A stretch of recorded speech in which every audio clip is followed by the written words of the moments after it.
All right, ladies and gentlemen, we are to fan favorites, shout outs, and rants. Why don't we keep the same order and I will slide in batting fifth today. So, Professor Woody, do you have a shout out and or rant for us today? I have a bit of a rant today, and I haven't thought too much about it other than just to have a knee jerk reaction rant. And that is to yesterday's announcement that Times Person of the Year is Donald Trump for the second time.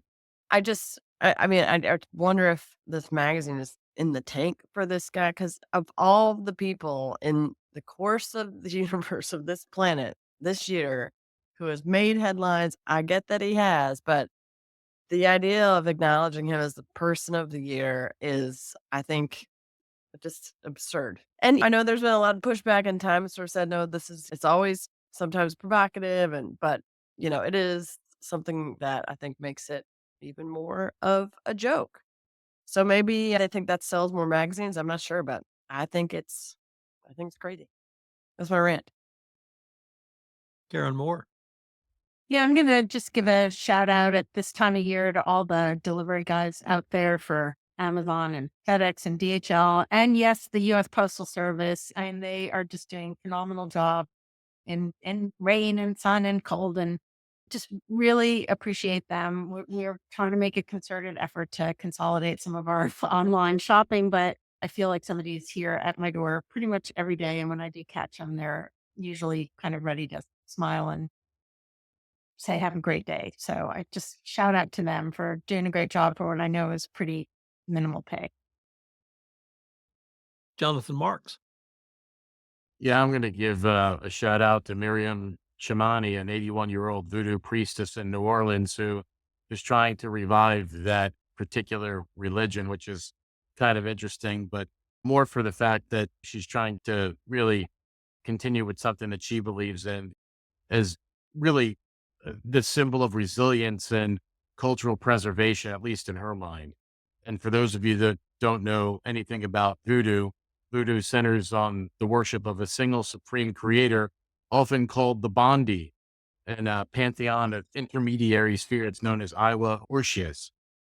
So it's kind of interesting. I knew nothing about it, but I did not know that there was a single supreme creator called the Bondi.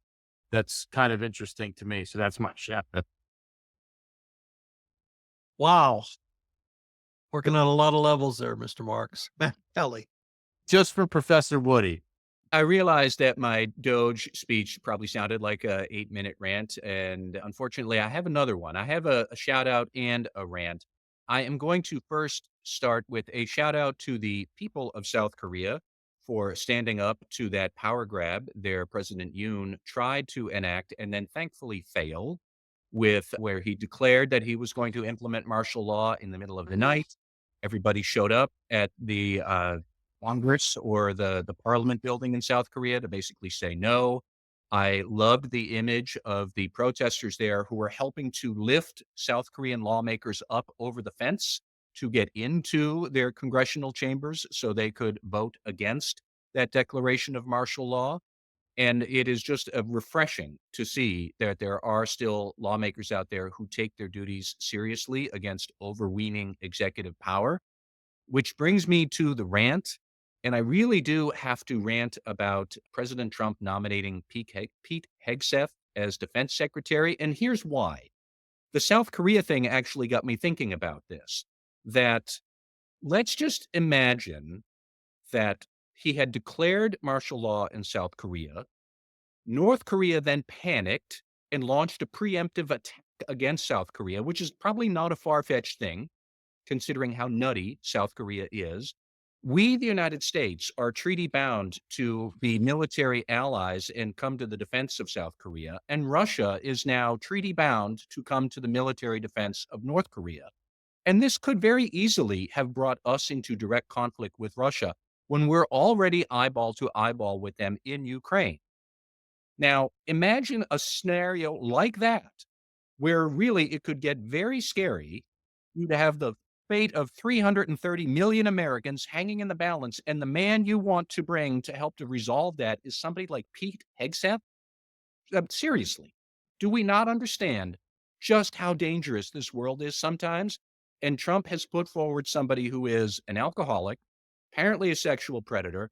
The very few private enterprises he's ever tried to run are these tiny little charities that he mismanaged so poorly, they would be candidates to be discussion on this podcast itself. And now he's going to be allegedly Secretary of Defense when he has no experience.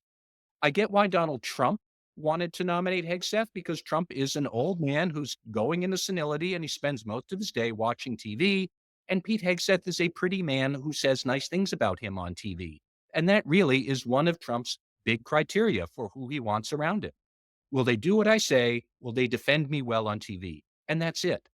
And I suppose my rant ultimately is just for the Republicans in Congress to stand up and say, this is serious stuff. And we cannot have these kooks like Pete Hegseth trying to run the country because he can't do it. The lawmakers in South Korea understood what their duty was. It would be refreshing if the Republicans in the US Senate would also maybe see it and just call me crazy, but maybe do your job instead of just bowing down. It is just nuts. That's all. For once, I'm going to have a shout out to hopefully something that will put a smile on everyone's face. If you have not heard of the Shuffle Mamas, you need to. They are an internet phenomenon. They popped up on my Facebook Reels feed. The Shuffle Mamas are literally two mamas, a 41-year-old mother and a 39-year-old mother. And the 41 has 3 children. The 39 has 2 and is very pregnant right now. What do? They shuffle. Literally, they do 30 to 60-second shuffles and post them on Facebook and to all types of songs. They shuffle in their garage with the washing machine going on behind them, with their kids playing, and they completely love shuffling. I didn't know you could shuffle while you're 8 months pregnant, but apparently you can.